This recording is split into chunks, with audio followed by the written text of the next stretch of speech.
falcon.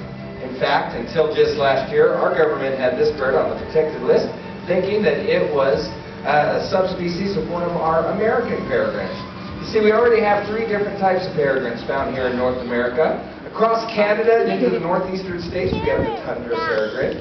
Down the west coast, we have the larger, wider Peale's peregrine. And then from here to the Mississippi River, we have this more brown Anodem peregrine. And this Barbary falcon is identical to that species. No wonder they got them confused. Now, if you think that peregrine falcons should have more gray on the back and darker markings on the head, you'd be correct. But they only get those in the 2nd year. And this little bird is only 9 months old. Now, one thing all peregrine falcons have in common is their speed. They are known for being the fastest living creatures in the entire world. It can hit speeds of over 200 miles an hour in a power dive towards their prey, which is almost always other birds. In fact, peregrine falcons are nicknamed duck hawks because mallard ducks are their favorite prey. But in order to be able to hit these speeds, falcons have to be built for it from the ground up. Their head and their shoulders is wider than their hips and their tail. That gives them a teardrop shape, which helps them fall from the sky like a rock with a rudder on it.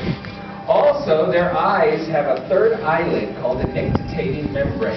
It's very thin, and when it's closed, they can still see through it, keep their eyes on their prey. But they will close that 3rd eyelid anytime they think something's going to hit them in the face, or if their eye starts to dry out in the wind. You see, falcon tears are a little bit different than ours. Instead of just wetting the eye, their tears actually oil the eye so that they can continue to use them even with all that wind hitting them in the face.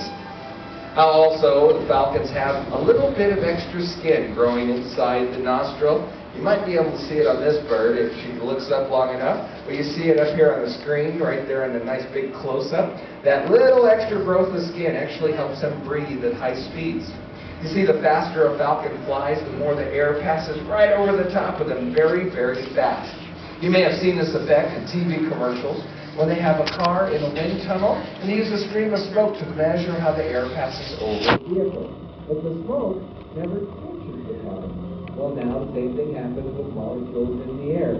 Those oxygen molecules will pass right over the top of the falcon's head at 200 miles an hour, making it hard for her to breathe. But that little piece of skin creates some turbulence around the nostril and directs air into the nose so that they can continue to breathe like we're all breathing right now. Now, this little bird's name is actually Brittany, and I've been teaching her to be opposite of her natural instincts. You see, falcons are very jumpy, and they don't like to sit out here in the open, exposed like this. They know that larger hawks and eagles might come in and try to kill them. That's why it's really hard to spot peregrine falcons in the wild. They often get up right at the break of dawn, do their hunting, and then go hide in the cliffs and the trees for the rest of the day, while the soaring birds take over the skies. So I've just been teaching her to come out here, sit very calmly, very still on the hand, and that way we can slow down this fast bird, get a nice close-up look at it. You want to rev the engines a little bit? There you go. Good job. You still watching the sky? All right, give her a big hand, ladies and gentlemen. There you go.